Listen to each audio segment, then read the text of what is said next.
A 7.0 magnitude earthquake struck near Sanma, Vanuatu today on March 30, 2026 at 1950 local time, or on March 30, 2026 at 8:44 Coordinated Universal Time.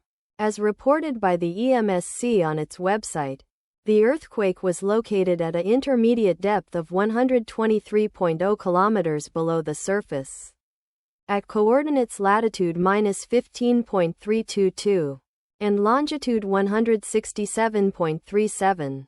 The exact magnitude, epicenter and depth of the quake might be revised within the next few hours or minutes as seismologists review data and refine their calculations, or as other agencies issue their report.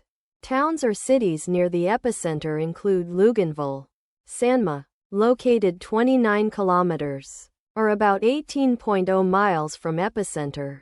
The recommended course of action is to be vigilant for possible aftershocks that may occur. The weather forecast for the area near epicenter today is expected to be partly cloudy throughout the day with storms possible. Let us pray that this earthquake will not have a major impact on our brothers and sisters there, and that there will be no more earthquakes.